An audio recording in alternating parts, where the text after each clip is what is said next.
I decided I would actually bring with me, I travel light, but I would decided I'd bring with me my copies of volumes 1 and 2 of The Secret Doctrine. As you can see, they've been well read and gone over. I don't put these little tabs on things just because they look pretty. I put them because this book, for me, as I'm sure for many of you in this room, is an ever-growing catalog of ideas. And it changes as you change. And there are new folds and wrinkles and insights that you find in the book as the years go by. And I tend to travel very light going through this life. People ask me what style my apartment is decorated in, and I respond, Thoreau. I really have a very spare existence, but there are a handful of objects and books that I always keep, and The Secret Doctrine is among them. One of the things I want to say in beginning this lecture is something that's directed not so much to folks in this room, because many of you have been reading The Secret Doctrine for many years, as I have, but maybe for friends of ours who are curious about theosophy, curious about the life and career of Madame Blavatsky. And that is, I feel strongly that it's very important to read books like this one, to read these texts of contemporary mystical and alternative spiritual culture. They're not so far away that they can't be experienced by the individual. There's all kinds of speculation as to what is to be found in these magisterial books like The Secret Doctrine or, for example, G.I. Gurdjieff's magnum opus, Beelzebub's Tales to His Grandson. And our culture has become too attenuated to reading the coverage of things rather than to reading the things themselves. Our generation certainly didn't create that intellectual habit, but we seem to have perfected it. And people will pick through volumes by Blavatsky or Eliphas Levi or Gurdjieff or others, and they will think they've seized upon some point, and they might feel very roused and very worked up about whatever point they feel they've seized upon. But it's almost impossible to understand anything in these great books without understanding it in context. It has to be one part of a whole. That's certainly how Madame Blavatsky saw it. And she wasn't making an effort, nor I believe were any of the writers who I've mentioned making an effort to deter the reader. These books absolutely are readable. And I often tell young people that if you can go like that, you can read them. And I very deeply encourage engagement with these books. And the individual who approaches an epic work like The Secret Doctrine and who reads it rather than reads about it will be filled with a sense of nobility and appropriate accomplishment. Whether or not everything in the book touches the heart or the intellect of each individual reader is almost beside the point. But it's an act of really engaging with a body of ideas that have been hugely influential on our contemporary culture, but that, again, go read by only a very, very slender fraction of the people who have heard of these books or who talk about these books online or on late night radio or something of that nature. We're always looking for ways to build a sense of healthful, reasonable self-respect, a sense of nobility, a sense of just and deserved authority. And one way it can be done is by refusing to live in translation, so to speak, but saying, I'm going to delve into this and I'm going to go all the way and I'll see who I am when I come out. And that answer will be different for all of us. One of the things I was always struck by in The Secret Doctrine was the incredible prescience with which Madame Blavatsky wrote about America. America as a nation is mentioned very, very few times over the course of these 2 volumes. However, what HPB alludes about America was so foresightful and so remarkable that it genuinely gives the sensitive reader pause. When she talks about the Book of Zahn appearing before her, when she talks about receiving communications, whether the Mahatma letters or other communiques that go beyond what we regard as ordinary gathering of information, there's a certain credence that gets lent to that when one realizes how foresightful HPB was in 1888 in foreseeing certain changes in America that really wouldn't begin to even unfold for a few generations until after her death. Most specifically, she alludes to America, and particularly to the southern coast of America, as the the southwestern coast of America, Southern California, as being a kind of place, a womb, a place of gestation, a place where we would begin to see the earliest stirrings in kernel form of a cosmic leap, an evolutionary leap on the greatest scale. That is to say, the development of the beginnings, the earliest stirrings of a sixth subrace within the cosmological scheme of root races, we being currently in that cosmological scheme the fifth subrace of the fifth root race, and as HPB saw it, within the next few centuries, if you're not patient, the secret doctrine is not for you. Within the next few centuries, we would begin to see the germination, as she alludes, on the west coast, the southwest coast of America, of the development of a sixth sub-race. And that this sixth sub-race would be indicated, would be marked by a greater degree of intuition, sensitivity, and possession of what we might call a sixth sense. Extra abilities that went beyond the five sensory. And it's really just fascinating because she was writing all of this at a time, I mean, look, it was really just, gosh, about 2 decades after the end of the Civil War. America, as we know it today, was only just taking shape. And she was writing this right at the beginning of what was to become a century of really substantial research into ESP, telepathy, psychical abilities on an academic scale that the world hadn't seen before. And there's a great deal more that can be said about that and the manner in which that has continued into our own time. This research is under constant criticism. It's under constant challenge to find funding.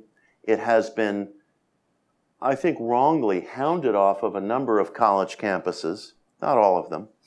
And it continues today, always struggling to define itself. Parapsychology always struggles to define itself as a legitimate field of clinical study.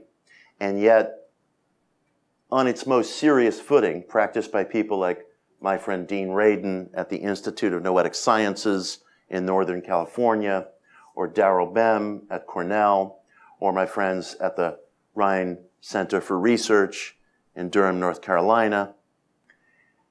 On its most solid intellectual footing, this research has withstood, and the data it's produced has withstood greater criticism than probably any other field of research, whether in the social sciences, in psychology, in psychopharmacology. And the data that has been produced by this field at its absolute best has never been overturned, has never been overturned. And I write about this in my books, One Simple Idea and The Miracle Club. And it's extraordinary that clinical science, with very little reference to Madame Blavatsky, has produced a body of data, controversial though it may be, that speaks to the existence, that speaks to the measurability statistically and otherwise, of sensory abilities that go beyond those 5 that we're familiar with. And that was one of the things HPB said would be an indicator of the earliest germination of a 6th root race. Now, she never came right out and said, all this is going to begin to percolate on the coast of Southern California.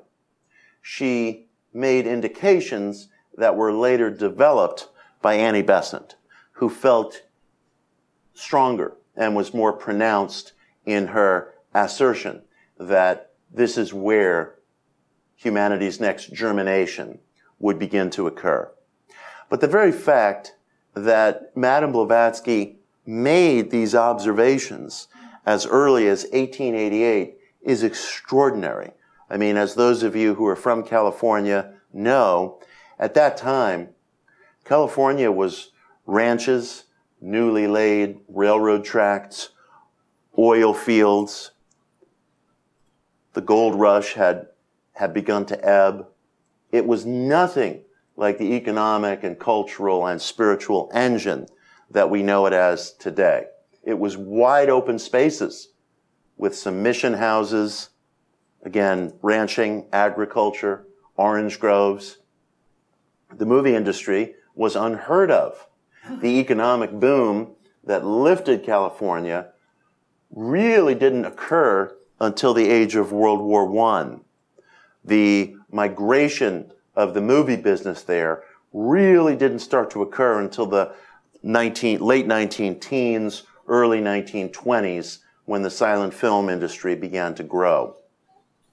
There were very few voices, literary, spiritual, cultural, even political, coming out of California at that time. It was America's orange grove, to a great extent. And yet she had this insight, this remarkable insight that California and the surrounding environs would become this tremendous engine of spiritual progress. She writes in volume 2, it is in America that the transformation will take place and has already begun silently occurring. Those are remarkable lines to have written in 1888. That is a remarkable piece of foresight that I haven't found in any other literature of that time. HPB had, throughout her entire career, a very deep affection for and attachment to America. She lived in America for only a relatively short time in the early to late mid-1870s. But those years, in some regards, were perhaps the most consequential of her career because they served to crystallize her outlook.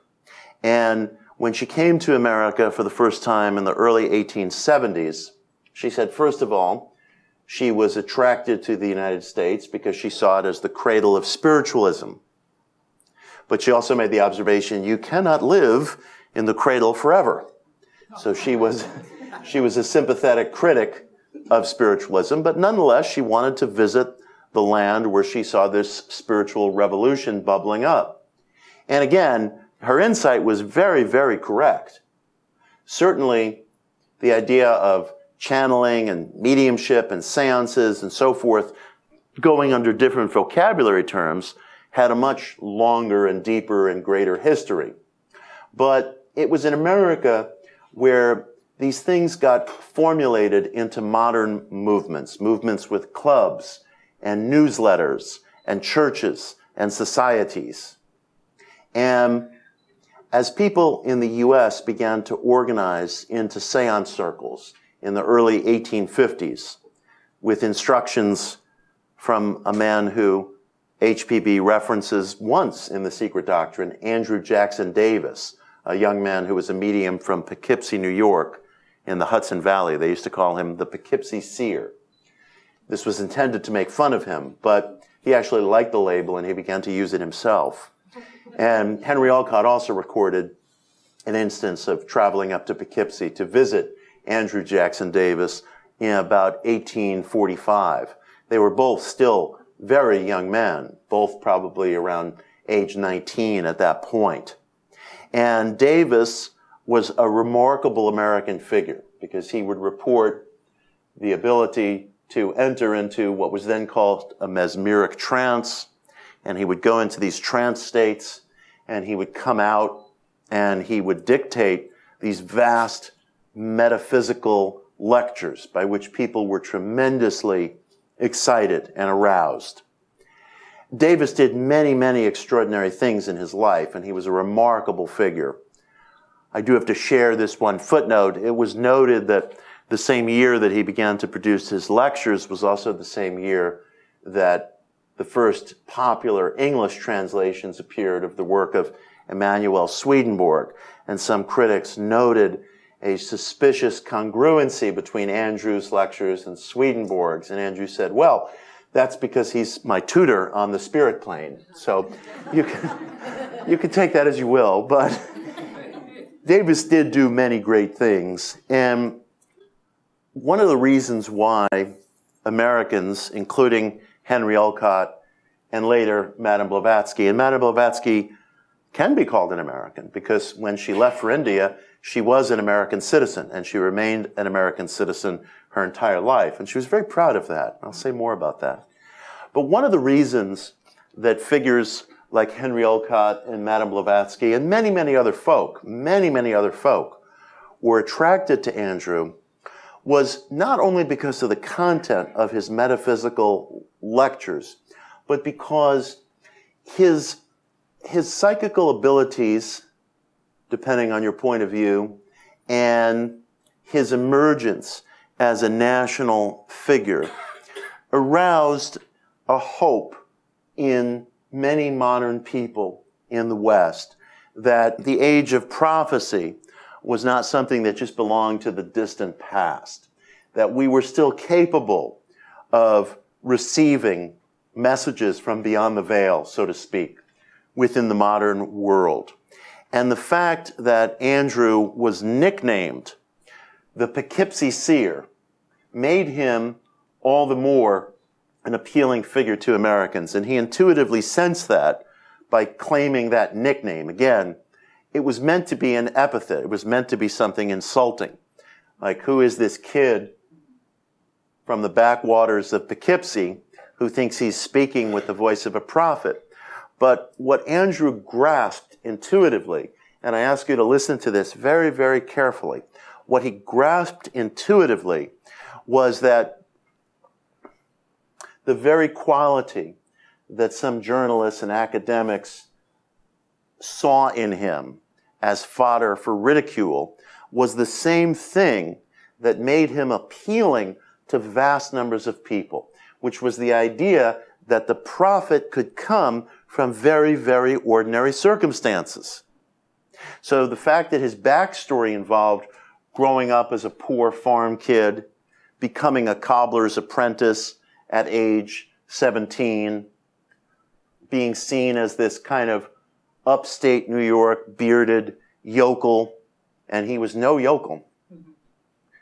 He understood in ways that his critics did not, that very ordinariness was hugely appealing to Americans because it tapped an instinct in people that maybe within this new land, maybe within this new Israel, as some people put it, there could be a new dispensation from God, from the beyond. Certainly Joseph Smith, the Mormon prophet, felt that way. Certainly Mary Baker Eddy, the founder of the Christian Science movement, felt that way. Certainly lots of spirit mediums who were inspired by Andrew's example felt that way. There was something about Andrew and the other figures of that day in their very ordinariness that drew Americans to them at least as much as the metaphysical messages that were coming from them. And again, so Henry Olcott says, well, gee, here I was, a student who just dropped out of New York University because my father's business went bad. I wasn't sure what my future was. I wasn't sure what lay ahead for me. But I heard about this kid up in the Hudson Valley who could go into these spirit trances and dictate these vast metaphysical treatises. And I want to know about him. And Henry recalled taking a train up to the town of Poughkeepsie, going into a building, walking up to the second floor. And, there was Andrew, basically the same age as him. And as Henry recalled it, Andrew was practicing at that time, was practicing a kind of medical psychometry. He took a hair from a man's head and used it to diagnose and prescribe some kind of a cure for the man's disease or ailment. And as Henry recalled it, the subject felt absolutely thrilled and aroused that it was correct, and he experienced some kind of relief. And Henry was hooked. Henry was hooked. That was a pivotal moment in which he came to feel that although he was studying scientific agriculture, there was some unseen current in our world. There was some hidden current. And the fact that it was unfolding in a rickety second-floor room off Main Street in Poughkeepsie made it all the more exciting. Henry didn't feel, wow, I have to travel to the monasteries of Tibet and to the sands of Egypt and to the unknown reaches of India. There's the miraculous right here. But, as history tells us, he soon met someone who did travel to all those places. And he was enthralled with her. When Henry first met Madame Blavatsky, there was something about her past, her mystery, that provided him with a unique counterbalance to what he had experienced in Andrew Jackson Davis. If Andrew Jackson Davis summoned Henry to the greatness that could be found in everyday life, his meeting years later with Madame Blavatsky seemed to summon him to a wider, more epic scale of possibilities. And let's face it, this was a guy whose family finances went into the rapids and crashed. He was forced to quit school, which must have been very, very painful for him. Victorian age people didn't talk about their emotions very much at the time. Today somebody stubs their toe and it becomes a mini-series. But, Henry was very stoic about it. And, of course, life was more precarious then. Finances were precarious, health was precarious, death was a palpable presence. Childhood diseases claimed lots and lots of lives. And there was a brutality to life that we don't always recognize today. So if somebody had to drop out of school after the first year because Dad's finances went bust, it was a tragedy, but it was a tragedy that was experienced often privately. I'm not saying it was necessarily better than what we have today, but it was different. There was a different tone to people's emotional lives. Not always for the better, but that's how it was. And so I think probably when Henry met Madame Blavatsky, not only was he thrilled with her for the reasons that probably any curious person would be, but she seemed to fill a gap in his life that had been lost when he was forced to discontinue his own higher education, at least of a formal sort. Now, I said, Madame Blavatsky mentions Andrew Jackson Davis only once in The Secret Doctrine, and she respected him. She said his metaphysical visions are quite correct, but he doesn't go far enough. He doesn't go far enough. She had already been germinating this idea of deciphering for modern people this vast, unseen, cosmic philosophy that she gave early birth to in Isis Unveiled. She expressed in other ways through her career, and she gave full and complete birth to with the publication of The Secret Doctrine.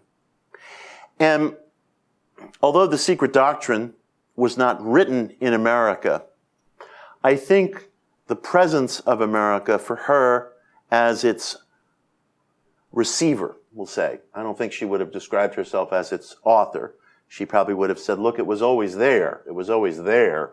I'm the person who brought it to the public. Give me that credit, but don't call it mine. I think that as she was recording The Secret Doctrine, the presence of America was always, always, always hanging over her as an author, because she made the statement that not only did she come to America because she wanted to see Andrew Jackson Davis, she wanted to visit the birthplace of modern spiritualism, but she saw America, and this is very important and something that I'll come back to, she saw America as a place where she could explore her spiritual ideas unharassed and unmolested. And she spoke of the degree of harassment that she would experience back home in Russia, where she would occasionally be followed by secret police, or she would be hauled in for questioning by committing some really very minor infraction, like maybe she would assemble a salon or a study group somewhere, and immediately the Tsar's secret police would want to know, what are you up to? Who do you work for? Are you a spy for Germany? You know, these were the questions. And look, this was a person who held a position of minor nobility back home. So she was shielded from the worst of it. But she still found there was a great deal of limitation. You had to receive the Tsarist government's permission to publish a newspaper, a magazine, a book. There was censorship. There was scrutiny. And she felt she could come to America and be relatively unmolested. And that proved true. That proved true. The only real hassles that she got into in America, at least on a public scale, came from the tabloid press. But she loved jousting with the tabloid press. You know, they couldn't get the better of her, and she would happily sit for interviews, smoking cigarette after cigarette after cigarette, running circles around whatever reporter thought he was going to unmask this, you know, carnival barker from the East or something like that. So she enjoyed the attention, and she enjoyed, as she put it, the freedom from the molestation, the harassment that she had experienced back home in Russia. So she felt very distinctly that America was a place where she, and later she and Henry, could begin to explore their spiritual ideas. And of course, one of their first projects, albeit a short-lived one, formed the title for my most recent book, which is The Miracle Club. They decided on the west side of Manhattan to get together a small cluster of people, journalists, clergy, scientists, who wanted to study the unknown, who wanted to step up their study of spiritualism and mystical philosophies to a greater level. And this little group, the Miracle Club, was only around for a short time. It never found traction, but she and Henry, of course, came up with an idea that did, which brings us all into this room today, which was the founding of the Theosophical Society in New York City in 1875. Something, frankly, that could not have happened back home in Tsarist Russia.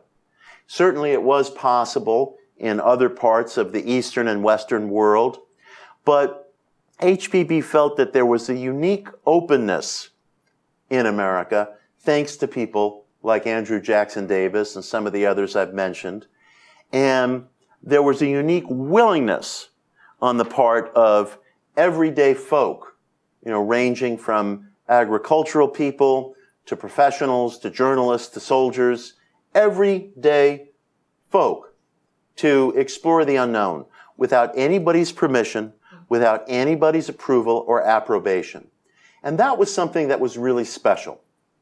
Because in the old world, so to speak, even though there were certainly pockets of freedom and there were places where you could engage in inquiry without feeling harassed, people felt the gravitational ties of church and family and community maybe more strongly.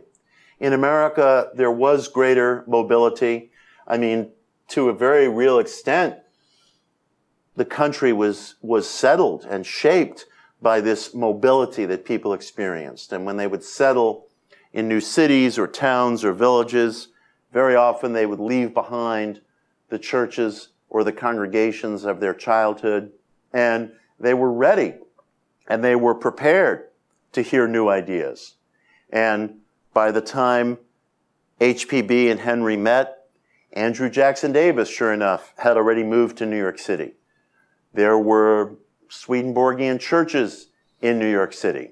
There were different reading groups and newspapers and spiritualist clubs in New York City, as well as in other parts of the country. And there was a constituency. There was a willingness to hear and receive ideas. You could publish a book like Isis Unveiled and actually have the reasonable expectation that it would find an audience. Andrew Jackson Davis would publish these massive, epic books of metaphysical lectures. There are probably some of them in the Olcott Library. And believe it or not, they would actually sell. In what was still a relatively small, agriculturally based nation, one of Andrew's first books sold 2,000 copies in its first week. You know, I would like that. No, seriously. And could learn from him. People were fascinated. I don't know if they were always reading it, to be perfectly frank, because I can tell you, Andrew's prose was, it wasn't Fitzgerald, but they did buy it, and they were interested, and they were concerned, and they were inspired.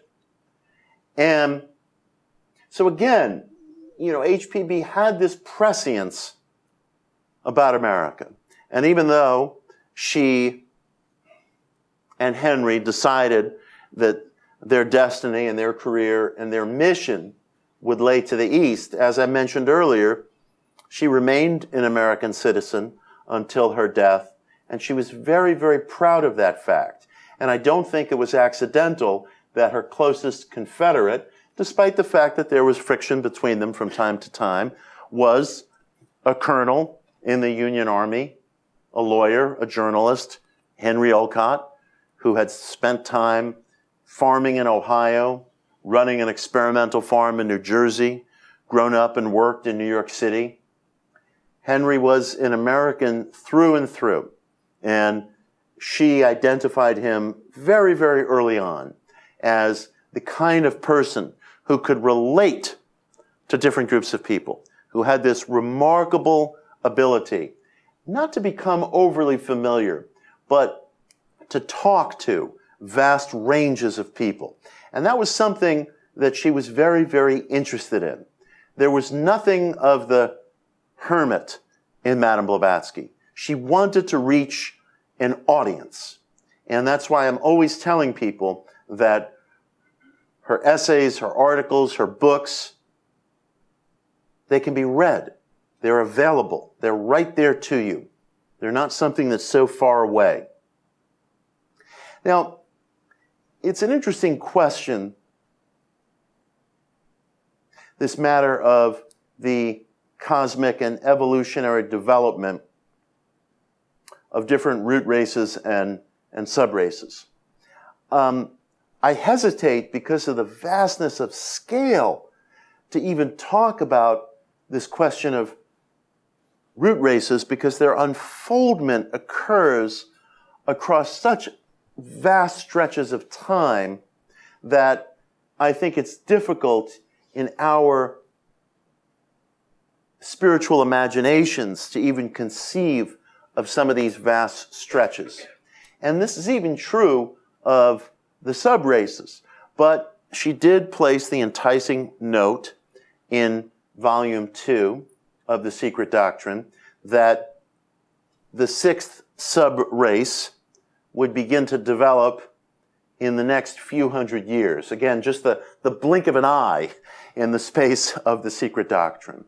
And that its unfoldment had already begun. Its unfoldment had already begun, which Annie Besant refined and pinpointed to Southern California. So this, to me, raises an interesting question for the individual seeker. And that is, what is our personal responsibility in the midst of all this? The scale of time that transpires within the Secret Doctrine, within HPB's description of the root and subraces is so vast, and its inevitability so assured on a cosmic scale, that one could justly ask, well, what does it matter what I do? You know, is this just kind of an occult Calvinism where it's just going to unfold and there really isn't anything that I, as the individual, have to do to participate in this? And it's an interesting question. And in that regard, I want to quote from an idea that HPB expresses in Volume 2. She talks about the fact, and I am going to quote directly from the book in a moment. She talks about the fact that this vast unfolding and the march of humanity towards new ways of being, new ways of existing, it's not a neat, orderly line. There are switchbacks in the road, so to speak. It goes back and forth. And I want to, I feel at this conference, a passage should be heard from the Secret Doctrine. So I want to read this very, very short passage from Volume 1, Cosmogenesis. She writes, late in the volume, "We are, however, cycling back and cycling forward, i.e., having lost in spirituality that which we acquired in physical development until almost the end of the fourth race. We, mankind, are as gradually and imperceptibly losing now in the physical all that we regain once more in the spiritual re-evolution. This process must go on until the period which will bring the sixth root race on a parallel line with the spirituality of the second long extinct mankind." So she felt that as humanity had entered more concretized physical forms, it had lost some of its spiritual essence. So something from the past, the distant past, needed to be regained, recultivated. And she felt that, in some respects, the mission of the sixth root race ultimately would be the reintegration of the spiritual with the physical, the reintegration of the spiritual with the physical. So this vast march of cosmic evolution wasn't necessarily so neat and orderly. Something would be gained, something would be lost. And integration, as she saw it, was the aim of this next vast evolutionary cycle. So, again, you know, as I was rereading this, I found myself asking, what's the role of the individual in this? Do we help this evolution in some way, or do we just kind of get carried along with it like, you know, little paper boats along a current? And I don't have a hard and fast answer for that. I think that's something that each individual has to incorporate into his or her own search. But I do feel a sense of certainty, at least based on personal experience, that whether or not our individual activities figure into this march of cosmic evolution, we are profoundly responsible on an individual scale for the role that we play within it. And it seems to me that each of us has a unique responsibility if we really wish to participate as beings possessed of full perception and engagement in this cosmogenesis that HPB is talking about. We possess the choice. We possess the choice to cultivate awareness of what's going on within our world, both on the cosmic scale and individually and internally and within. And I think we also, and of course, a lot of you are participating in the community service projects this weekend. I think we also have to see that responsibility apropos the communities that we live in, apropos how we relate to other people, our relationships. And I wonder sometimes what Madame Blavatsky would think, frankly, of the culture that exists in our nation today. I avoid the nostalgia of thinking there was some good old days, you know. Boy, when she came here, everything was great. You know, I mean, it wasn't great.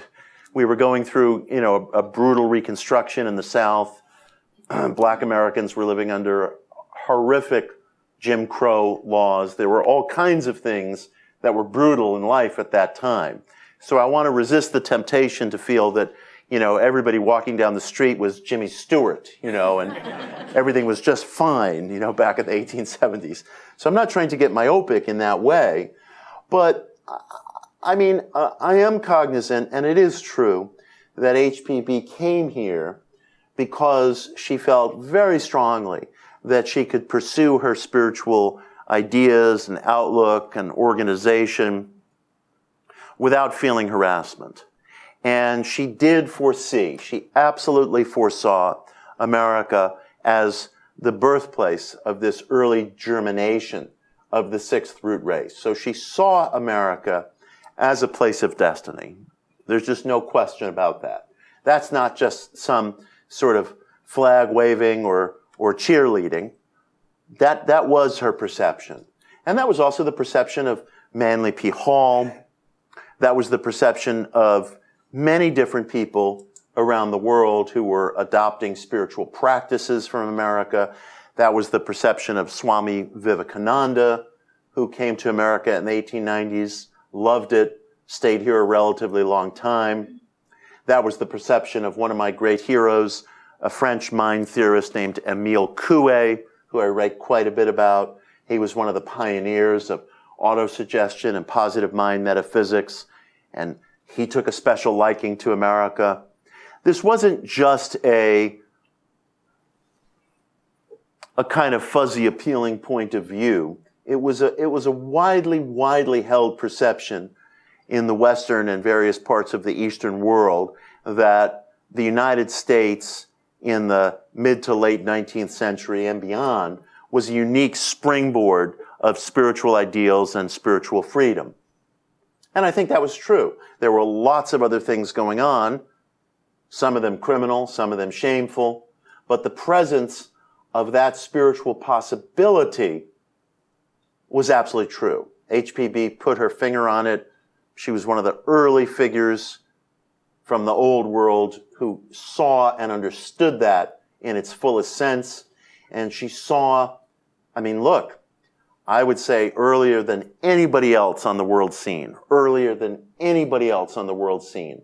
Madame Blavatsky did foresee the development of this vast, deeply influential alternative spiritual culture on the West Coast. People today scratch their heads and ask themselves, why?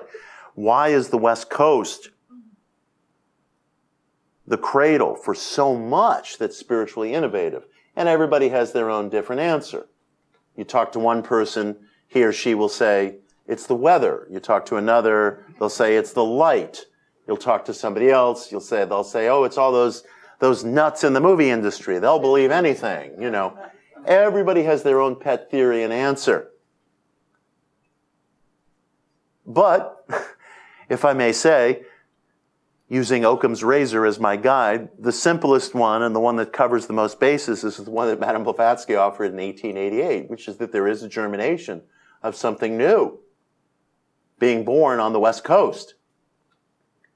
Nobody ever references Madame Blavatsky, or rarely, when they ponder the question of this destiny that seems to hang over California. And yet, it's alluded to in The Secret Doctrine, and it was crystallized by Annie Besant. And this was earlier than anything else I've ever found. So her view and her understanding of America, as expressed in the Secret Doctrine and elsewhere, really was extraordinary. Hence, it's difficult not to ask, what would she think of us today? What would she think of us today?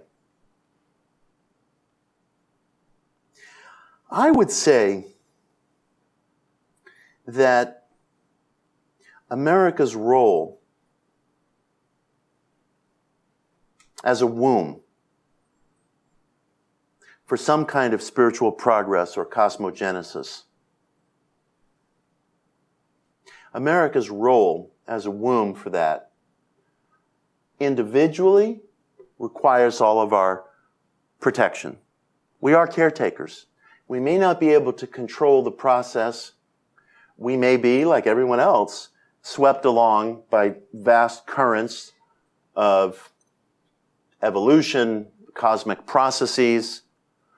But I don't think that we can appropriately shirk our role as caretakers of this womb-like state that HPB ascribed to America. And every individual has to decide what that means for him or her personally. I certainly can't decide that. The last thing on earth that I would ever do would be to stand up here and try to give some political speech, because there are lots of different policies that can work as long as they're intelligent, as long as they're well-intentioned, as long as they're executed with some degree of excellence. There's all kinds of policies that could work. And in this room, of course, like any room that you walk into, there's people with different points of view, different proclivities, different concerns. And the individual has to look into those things and make determinations on his or her own level. But I do feel that we as theosophists, we as spiritual seekers, we as people who may simply be curious about theosophy and other spiritual expressions in modern life, I do feel there's one pivot point around which we all must turn and dedicate ourselves. And I think it really truly honors the career of HPB and what she brought. And it's very simple. And that is the protection of the individual search for meaning. As long as we as a nation are protecting the individual search for meaning, I believe we're doing our jobs. We're doing our jobs. Vote how you want, live how you want, wear your hair how you want, whatever it may be. But I think that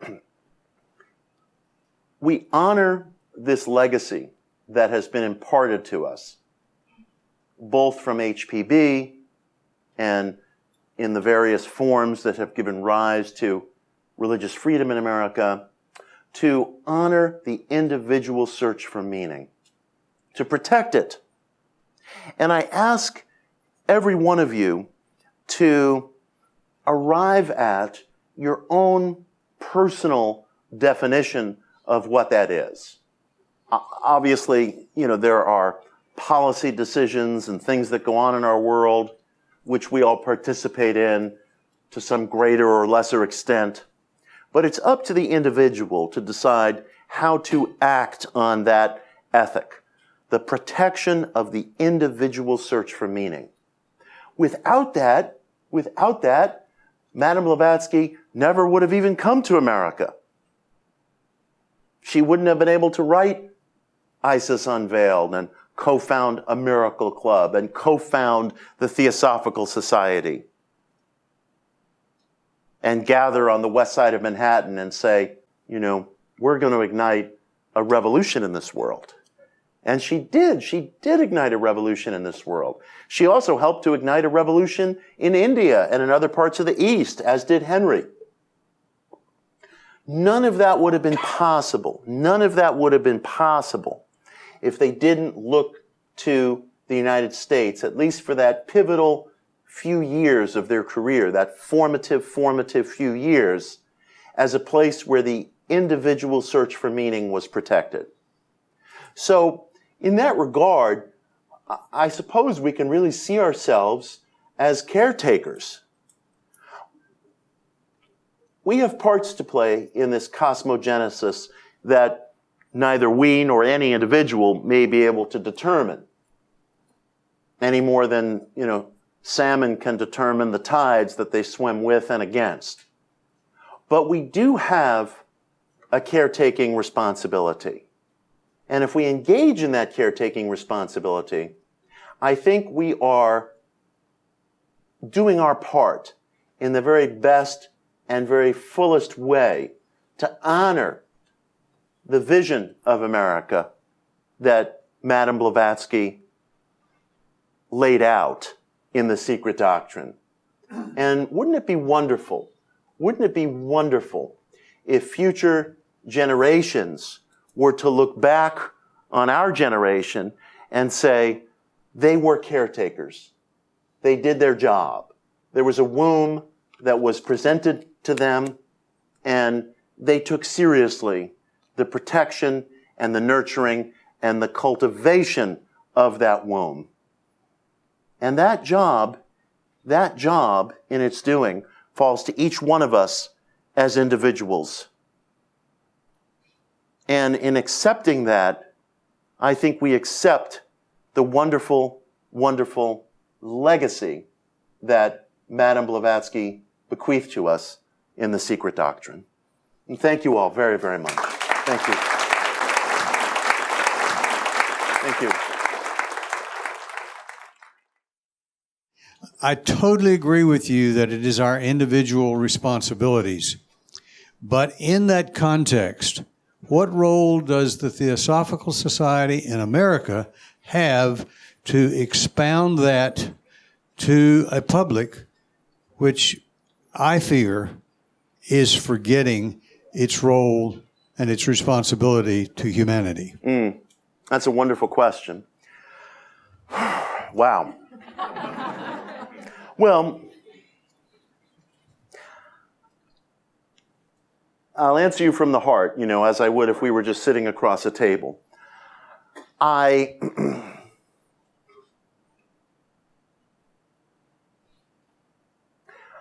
think that TSA does a good job, and in some regards is doing a good job, in the excellence of its materials and presentations. For example, I'm not saying this to pat my friend Richard Smoley on the back or to hope that Richard will buy me a drink later. Which I will. I know he'll buy me several. But I say this honestly. I'm not trying to butter anybody's bread here. I say this honestly. I've said this in private to Richard. I've said it in private to other people. I happen to believe that Quest magazine right now is the best general interest spiritual magazine published in America.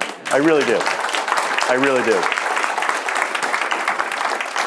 And if I may say, and again, I've said this in private, so you'll know that I'm not just trying to butter up my friend or pat him on the back, but Richard is one of the most important independent scholars of spirituality on the Western scene today.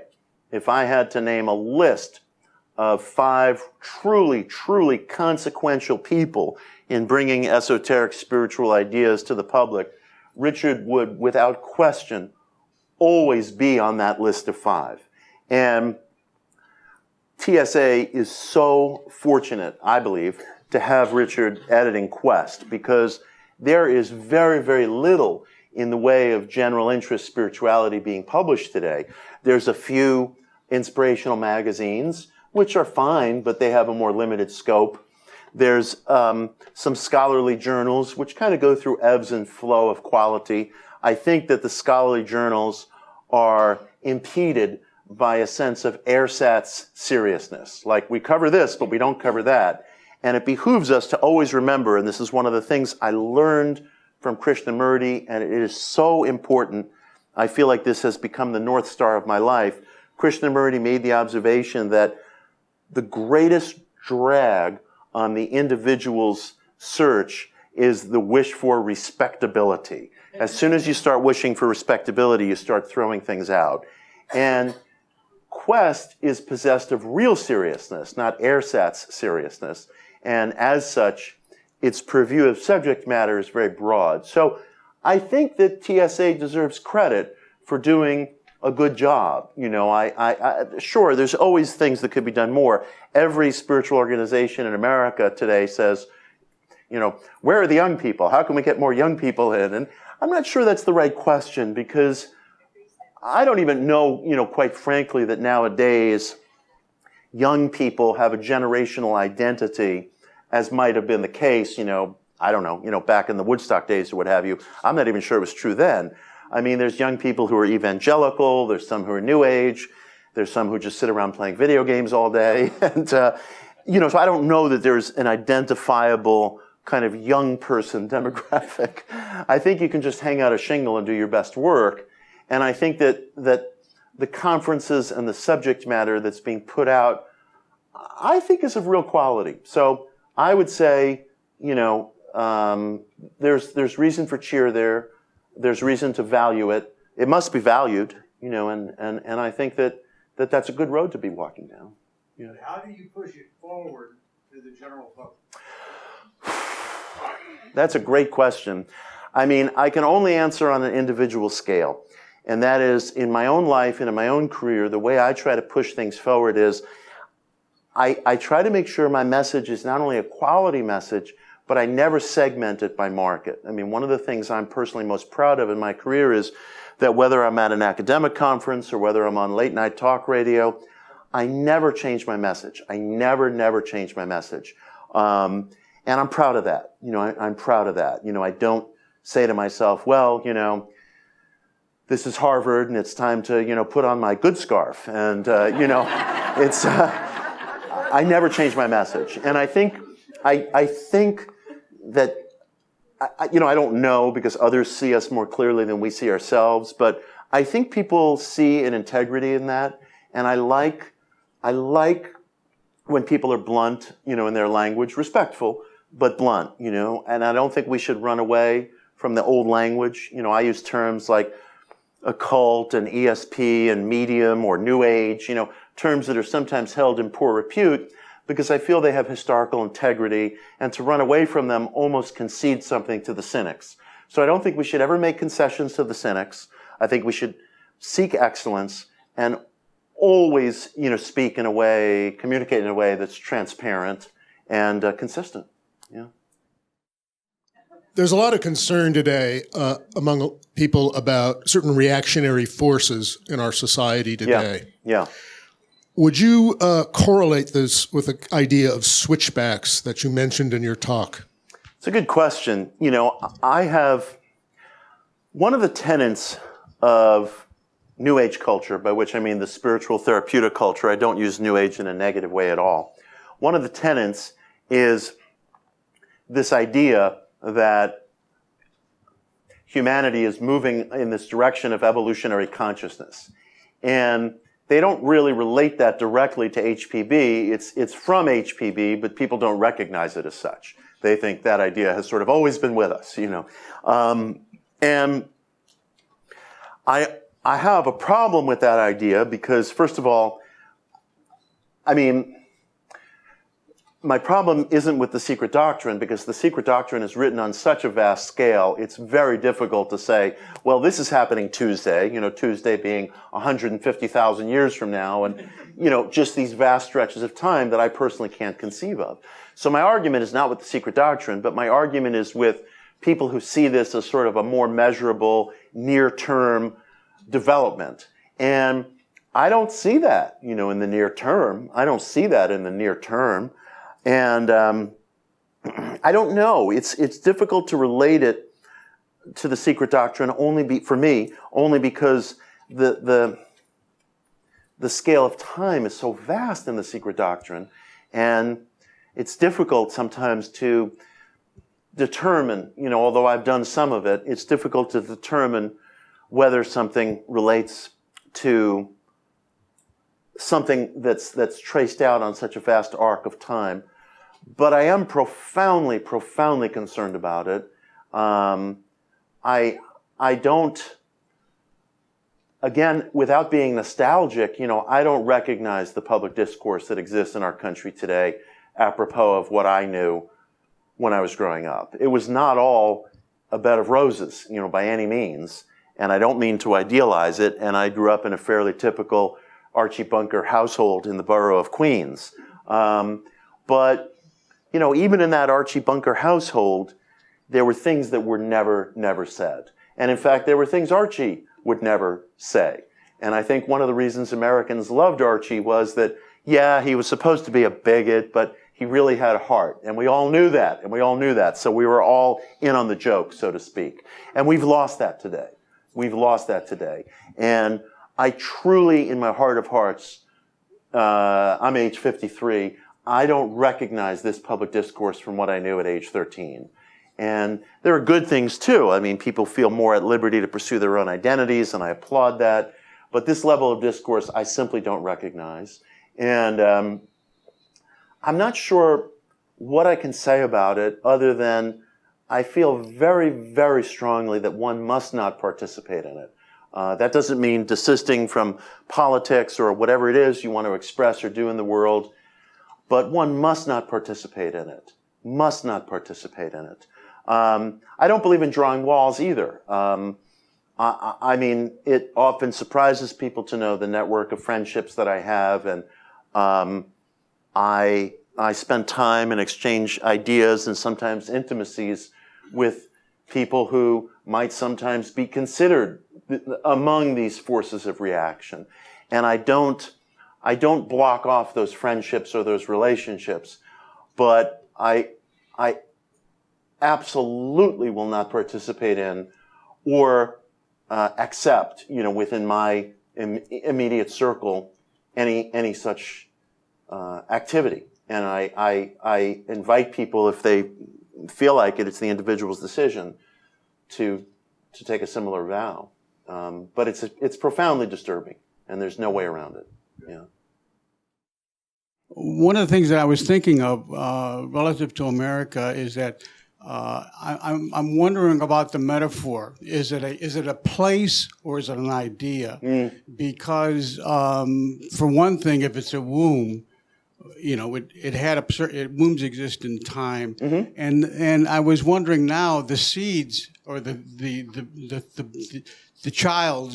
children that came from that womb now are all over the world. Those ideas now are all over the world. Yeah. And the idea of focusing on the idea of America at particular time of a need for unity, is that the right focus? Yeah. Or is that what you meant, as a place or an idea? That's a wonderful question. I could see it from different perspectives.